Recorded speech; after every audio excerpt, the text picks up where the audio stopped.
ನಾನು 86 kg ಇದ್ದವಳು 71 kg ಬಂದಿದ್ದೀನಿ. ವಯಸ್ಸಾದ್ಮೇಲೆ smart ಆಗಿ ಕಾಣ್ತೀರಾ ಅಂದ್ರೆ ಜಿನ್ನಿ. 126 kg ವೇಟ್ ಇದ್ದು ನಾವು ಈಗ 114 kg ಲೆಕ್ಕ ಬಂದಿದ್ದೀವಿ. ಯಾವುದೇ ಸೈಡ್ ಎಫೆಕ್ಟ್ ಆಗಿಲ್ಲ ನಮಗೆ. 84ರಿಂದ 50 kg ಬಂದೆ, ಆಮೇಲೆ ಸಣ್ಣಗೆ ಫಿಟ್ ಆಗಿದ್ದೀನಿ. ಅದಕ್ಕೆ ನಾನು ಯೂಸ್ ಮಾಡ್ತಾ ಇರೋದು ಜೀನಿ ಸ್ಲಿಮ್. ಇವತ್ತು ನೀವೆಲ್ಲ ಸೇರಿ ನಮ್ಮ ಪಕ್ಷಕ್ಕೆ ಶಕ್ತಿಯನ್ನು ಕೊಟ್ಟು ಸನ್ಮಾನ ಕುಮಾರಸ್ವಾಮಿ ಅವ್ರನ್ನ ಇವತ್ತು ಕೇಂದ್ರ ಮಂತ್ರಿಗಳನ್ನಾಗಿ ಮಾಡಿದ್ದೀನಿ. ಅವರು ಕೇಂದ್ರ ಮಂತ್ರಿಗಳಾಗಿ ಕೆಲಸ ಮಾಡ್ತಾ ಇದ್ದಾರೆ.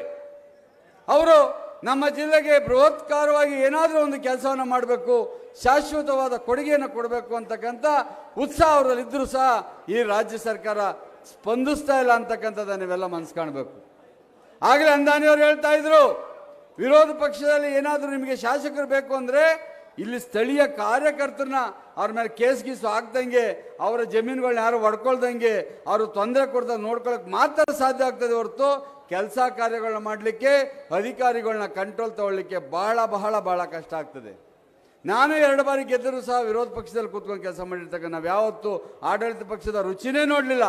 ಕುಮಾರಸ್ವಾಮಿ ಅವರು ಮುಖ್ಯಮಂತ್ರಿ ಆಗಿದ್ರು, ಆ ಸಂದರ್ಭದಲ್ಲಿ ನಮ್ಗೆ 11 ತಿಂಗಳು ನೀತಿ ಸಂಹಿತೆ ಜಾರಿ ಬಂತು, ನಾವೇನು ಕೆಲಸ ಕಾರ್ಯಗಳನ್ನ ಮಾಡಲಿಕ್ಕಾಗಲಿಲ್ಲ.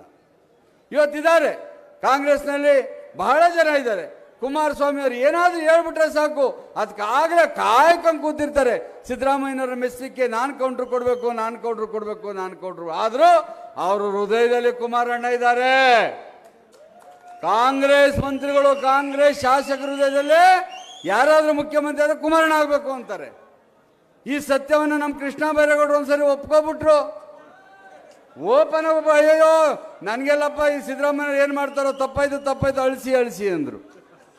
ಆದರೆ ಹೃದಯದಲ್ಲಿ ಇರ್ತಕ್ಕಂಥದ್ದನ್ನ ಯಾರು ಉಳಿಸೋಕ್ಕಾಗಿಲ್ಲ. ಅವ್ರ ಹೃದಯದಲ್ಲಿ ಕುಮಾರಣ್ಣ ಕೂತಿದ್ದಾರೆ. ನೀವು ಯೋಚನೆ ಮಾಡಿ, ಈ ರಾಜ್ಯಕ್ಕೆ ಯಾವುದೇ ಆದ ಕಷ್ಟ ಬಂದಂಥ ಸಂದರ್ಭದಲ್ಲಿ ಕೇಂದ್ರ ಸರ್ಕಾರ ಮೊದಲು ಹೊಡೋಗ್ತಕ್ಕಂಥವ್ರು ಎಚ್ ಡಿ ದೇವೇಗೌಡರು ಅಂತಕ್ಕಂಥದ್ದು ನೀವು ಮರಿಬೇಡಿ. ಇವತ್ತು ದೇವೇಗೌಡರು ಇಲ್ಲ ಅಂದಿದ್ರೆ ನಮಗೆ ಬಾಕಿ ಉಳಿಕಿನ ನೀರನ್ನು ನಮಗೆ ಕೊಡದೇ ಇದೆ. ಅದು ಕೇರ್ಪೇಟೆ ನಾಗಮಳಿಗೆ ನೀರು ಬತ್ತಿತ್ತಾ? ಉಳಿಕೆ ಯೋಜನೆಗಳು ಪರಿಪೂರ್ಣವಾಗ್ತಿದ್ವಾ?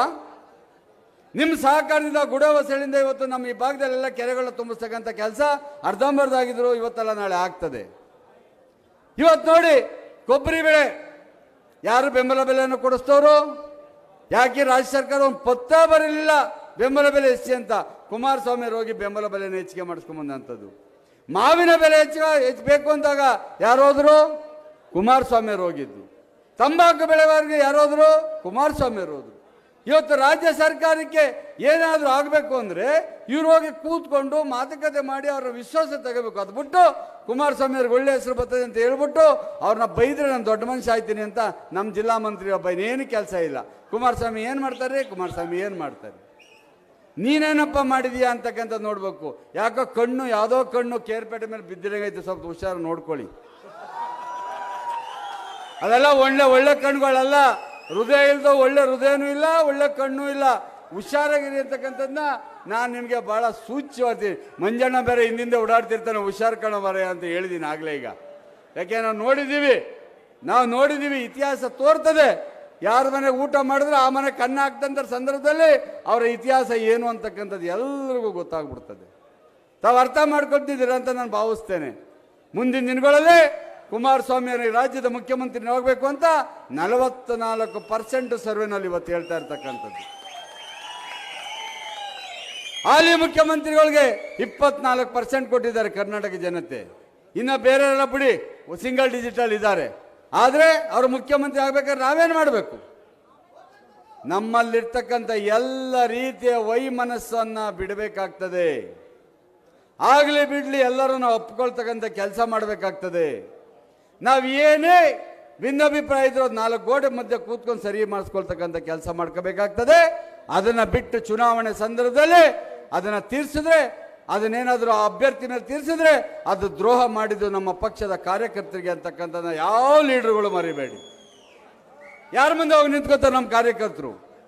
ಗೆಲ್ಸೋದು ಭಾಳ ಕಷ್ಟ, ಲಕ್ಷಾಂತರ ಓಟ್ ಹಾಕ್ಸ್ಬೇಕು. ಸೋಲ್ಸೋದು 1 ಓಟಿಂದ ಶುರುವಾಗಿ 1,000, 2,000, 3,000 ಸೋದೈತೀವಿ. ದಯಮಾಡಿ ತಾವೆಲ್ಲ ಅರ್ಥ ಮಾಡ್ಕೋಬೇಕು.